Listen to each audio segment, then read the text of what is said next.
నమస్కారం అండి. నమస్తే మా. ఎలా ఉన్నారు? All fine. ఎదవలనంటే అనకూడదు. నేనైతే అనలేదు. అంటే ఇప్పుడు ఎవరిని క్రైటీరియా ప్రకారం చూసుకుంటే మంచి మంచి అంటే చెప్పొచ్చు మంచి మంచి వాళ్ళని సెలెక్షన్ చేశారు అని చెప్పేసి ఎట్లా మనం చూసుకోవచ్చు. అసలుకి వైల్డ్ కార్డ్ అని చెప్పేసి వైల్డ్గానే ప్లాన్ చేశారు. దివ్యల మాదిరి అలెక్కే చిట్టి పికిల్. కానీ అలెక్కే చిట్టి పికిల్ పాపం సెకండ్ వీకే నామినేట్ అయిపోయింది వెళ్ళిన వెంటనే. కానీ ఆమెకి బోల్డ్ అంతా నెగిటివ్, ఆమె బయటకు వచ్చి అదంతా లేదు, ఇదంతా మొత్తం ట్రాష్, నన్ను నెగిటివ్గా వాడుకోవడానికి మళ్ళీ ఆమె వీడియో తీసి పెట్టింది. అవును, ఇది ప్రతి ఒక్కళ్ళకి బిగ్ బాస్ నుంచి బయటకు వచ్చిన ప్రతి ఒక్కళ్ళకి ఒక విన్నరు లేకపోతే టాప్ 2-3 కంటెస్టెంట్లు తప్ప మిగతా వాళ్ళందరూ చెప్పే మాటే ఏంటి, నన్ను నా ఫుటేజ్ అంతా మిస్ అయింది, నేను చాలా కష్టపడ్డాను, నేను బోల్డ్ అంత ఇచ్చాను కంటెంట్, వీళ్ళు ఏమీ చూపించట్లేదు, ఇది మోసం, కేవలం ఎంతసేపు తనుజే చుట్టూనే మీరు తిప్పితే ఆ కప్పేదో ఆవిడకి ఇచ్చి పంపించండి అయ్యా, మాకెందుకు, ఎంతసేపు ఆవిడ చుట్టూ తిప్పడానికి మేము అందరం ఊరికే హీరో డాన్స్ చేస్తుంటే పక్కన సైడ్ డాన్సర్ లాగా ఫేవరెటిజం జరుగుతుంది అనేది ఉంటది. ఎందుకు మీరేం చెప్తారు?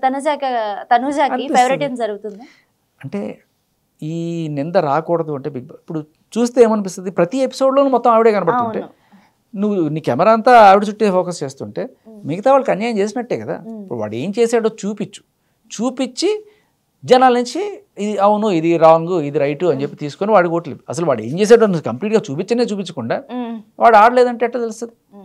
ఇప్పుడు 24/7లో అయినా ఇవ్వచ్చు, ఒకసారి ఒక గంటలో అందరివి చూపించలేవు, నేను ఒప్పుకుంటా. 24/7లో కూడా అందరివి చూపించలేవు. 24/7లో కూడా ఏముంటే వీడిదొక గంట వాడిదొక గంట చూపించాడు కూడా అయిపోయింది. అలాగా నేను అనేది 24/7 ప్రతి కంటెస్టెంట్కి ఇవ్వు.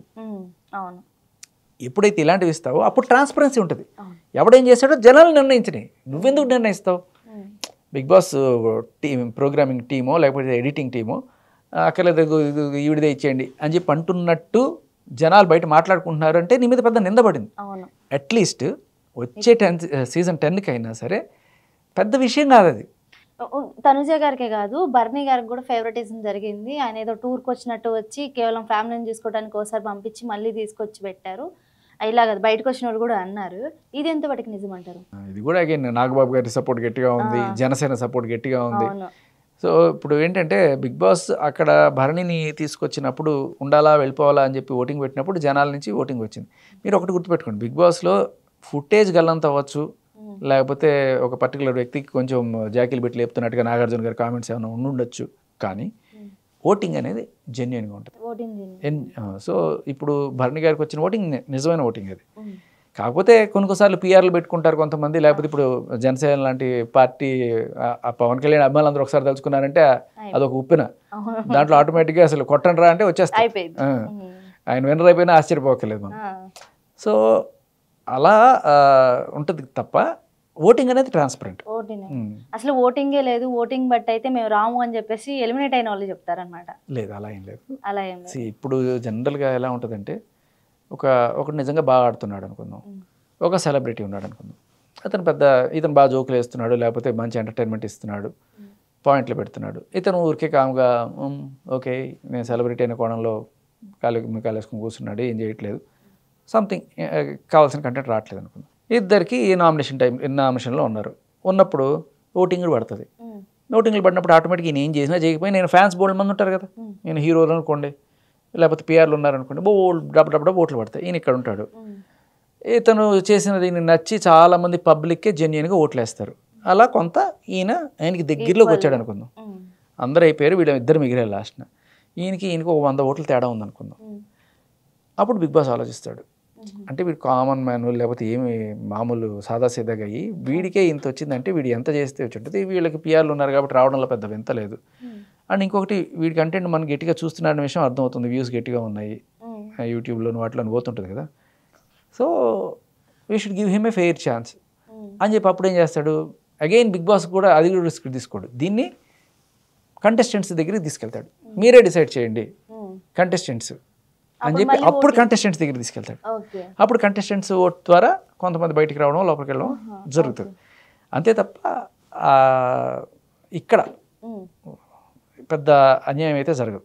ఈ 100-200 వాటిలో ఇప్పుడు శేఖర్ భాషకి ఇప్పుడున్న కంటెస్టెంట్స్ లో టాప్ 5 లో ఎవరు ఉన్నారు అనిపిస్తుంది? నలుగురు ఫిక్స్, 5 వాళ్ళు ఎవరు? నలుగురు ఎవరండి? ఫస్ట్ అయితే ఇప్పుడు కళ్యాణ్ వచ్చాడు కళ్యాణ్ పబ్లిక్ నుంచి. ఇది ఒక 1 వీక్ నుంచి కళ్యాణ్ పోలింగ్ ఎట్లా ఉందంటే పల్స్ వెళ్ళిపోతుంది అసలు. సో ఇది నిజమైన man. Open common man. ఇప్పుడు ఈవిడ అనుకోండి, ఈయన నాగార్జున గారు ఫస్ట్లోనే మా అన్నపూర్ణ ప్రోడక్ట్ అని చెప్పుకుంటూ తీసుకొచ్చారు. అంటే అండ్ కెమెరాలన్నీ కూడా ఆవిడ చుట్టే తిరిగినాయి. నాగార్జున గారు వీకెండ్లో వచ్చినప్పుడు కూడా ఆవిడతోనే పాట పాడమన్నా లేకపోతే ఏది చేయమన్నా కూడా అంతా ఆవిడకే ఎక్కువ డబ్బా కొట్టినట్టుగా కనబడుతూ ఉంటుంది. అయినా కూడా అన్ని ఆవిడ ఏముంది ఫస్ట్ టాప్లోనే ఉంటూ వచ్చింది. బట్ మనోడు అలా కాదు కదా, ఇక్కడ నుంచి గ్రౌండ్లో ఎక్కడి నుంచో అంచెలంచెలుగా ఇలా గ్రాఫ్ పెరుగుతూ వచ్చింది. So this is something. ఇది ఒక మనిషి క్యారెక్టర్ చెప్తుంది. అండ్ ఇంకోటి కూడా మనిషి తత్వం గుర్తుపెట్టుకోండి. ఇప్పుడు చాలా ఇంపార్టెంట్ పాయింట్లు చెప్తున్నా వీళ్ళిద్దరికి సంబంధించి. కళ్యాణ్, తనుజ, ఇప్పుడు వీళ్ళిద్దరిలో విన్నర్ ఎవరు అవుతారు అనేది ఎక్కువ డిస్కషన్ నడుస్తుంది. సరే ఇమాన్యుయల్ సెకండ్లోనూ థర్డ్లోనూ వస్తాడు. ఇప్పుడు తనుజ అండ్ కళ్యాణ్కి సంబంధించి వాళ్ళ క్యారెక్టర్స్ చూసినప్పుడు సెల్ఫిష్ ఎవరు, సెల్ఫ్లెస్గా త్యాగం చేసేది ఎవరు? రీసెంట్గా ఫ్యామిలీ వీక్ వచ్చినప్పుడు అందరికీ టైంలు వచ్చినాయి. యాజ్ యూజువల్ అందరికన్నా ఎక్కువ టైం ఎవరికి వచ్చింది? తనుజకి వచ్చింది. 1 అవర్ వచ్చింది. ఇతనికి 15 నిమిషాలు వచ్చింది. ఈ 15 నిమిషాలు కూడా ఇతను త్యాగం చేయడానికి సిద్ధపడ్డాడు. ఈవిడ 1 అవర్ తీసుకొని కూడా ఇంకా నాకు ఎవరు ఇస్తారని చెప్పి చూస్తుంది. ఇక్కడ ఏం కనబడుతుంది జనాలకి? ఇతను త్యాగం కనబడుతుంది, ఈవిడ స్వార్థం కనబడుతుంది ఒకటి. ఇకపోతే ఇతను ఇప్పుడు ఈవిడే సీరియల్స్లో నటిస్తుంది, ఇతను రియల్ లైఫ్లో జీవిస్తాడు. ఇప్పుడు సీరియల్లో కావాలంటే ఒక ప్రాణత్యాగం చేసేసిన క్యారెక్టర్ ఈవిడ చేయొచ్చు. ఇతను రియల్గా ప్రాణత్యాగం చేయడానికి వెళ్తాడు. సోల్జర్ ఇతను. ఈవిడ నటిస్తుంది, ఇతను జీవిస్తాడు. సో ఇక్కడ ఆ వ్యత్యాసం కూడా ఉంది. ఒక సోల్జరు, ఒక మహానటి. ఎప్పుడు కావాలంటే అప్పుడు ఏడ్ చేయగలదు ఈవిడ, సింపతి గెయిన్ చేయగలదు. బట్ ఇతను షోయింగ్ హిస్ క్యారెక్టర్. ఇకపోతే ఈవిడ సెలబ్రిటీ, ఇతను కామన్ మ్యాన్. ఇదొక కోణం ఉంది. దీనికి తోడు కన్నడ, తెలుగు ఇది కూడా ఉంది. సో ఇన్ని క్రైటీరియాలు ఉన్నాయి ఇక్కడ. మీరు గమనిస్తే ఇతనికి పాజిటివ్గా ఇతను ఒక సోల్జరు, రియల్ లైఫ్లో ఫైట్ చేస్తాడు, ఏమి కెమెరాల ముందు యాక్టింగ్ కాదు, కామన్ మ్యాన్, తెలుగువాడు, స్వార్థపరుడు కాదు, త్యాగానికి సిద్ధంగా ఉన్నవాడు, ప్రాణత్యాగానికి సిద్ధంగా ఉన్నవాడు. ఈ చిన్న త్యాగాలు పెద్ద విషయం కాదు. అసలు ఏది చెప్పినా అంటే అదే నేను చెప్తున్నాను, నార్మల్గా ఏది చెప్పినా వితిన్ సెకండ్స్ ఆలోచించుకుంటూ చేస్తాడు ఏదైనా త్యాగం చేయాల్సి వస్తే. అండ్ ఇవన్నిటికీ తోడు ఇప్పుడు మీరు నన్ను తప్పడానికి స్కోప్ ఉన్నది ఏంటంటే మగాడు. నేను నెక్స్ట్ అడిగే పాయింట్ అదే, నెక్స్ట్ అడుగుతాను బట్ ఇప్పుడు కాదు. మీరు ఎక్కడైనా సరే మగవాళ్ళకి ఆపదొస్తే నేనున్నా అంటూ నిస్వార్థంగా కానీ స్వార్థంగా కానీ ముందుకు వచ్చి కెమెరాస్ ముందు బహిరంగ నేను వీళ్ళకి సపోర్ట్, అది తప్ప ఓపు ముందు తర్వాత ఎవరికి తెలియదు అనమాట, పబ్లిక్ కూడా ఎవరిది తప్పు అలాంటి టైంలో వచ్చి మరీ మాట్లాడతారు. ఎందుకు మాట్లాడడం అంటే మామూలుగా అదే పనిగా వచ్చి నేను మాట్లాడను. మామూలుగా ఇప్పుడు ఇష్యూస్లో ఇప్పుడు మీరు ఎట్లా మాట్లాడుతున్నారో అలాగే ఒక ఇష్యూ వచ్చినప్పుడు దాని గురించి మాట్లాడాల్సి వచ్చినప్పుడు నేను మాట్లాడతాను. అది తర్వాత ఏమవుతుందంటే పెద్దది అవుతుంది. అందరూ పెద్ద చేయరు, కొంతమంది పెద్ద చేసుకుంటారు. అలా పెద్ద చేసుకున్నప్పుడు ఆటోమేటిక్గా మనకి యుద్ధాన్ని వెతుకుంటే ఆయుధాలు వచ్చినట్టుగా సాక్ష్యాలు ఇవన్నీ కూడా ఒక్కొక్కటి రావడం, తర్వాత నేను వాళ్ళని కాంటాక్ట్ చేసి దీంట్లో ఎంత నిజం ఉంది అనేది కనుక్కోవడానికి ట్రై చేయడం, ఇవన్నీ కూడా జరుగుతాయి.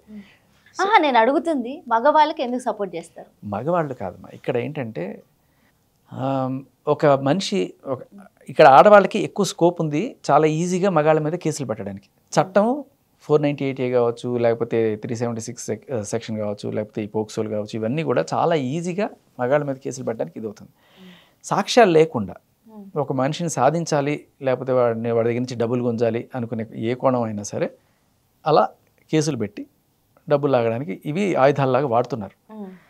అయితే ఇక్కడ నిజంగానే బాధితులా, లేకపోతే వీళ్ళు వెనకాల వేరే మోటివ్స్ ఉన్నాయా?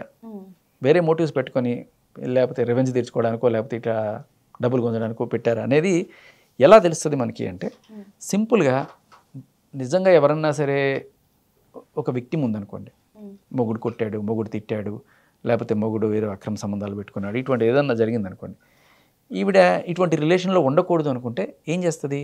కోర్టుకి వెళ్తుంది, లేకపోతే పోలీస్ స్టేషన్కి వెళ్తుంది, విడాకులు తీసుకుంటుంది. ఈ పెంటంతా ప్రపంచానికి తెలియకుండా గుట్టుగా తను మేబీ ఇంకో పెళ్లి చేసుకున్నా రేపు ఫ్యూచర్లో ఏ ప్రాబ్లం రాకుండా ఉంటుంది.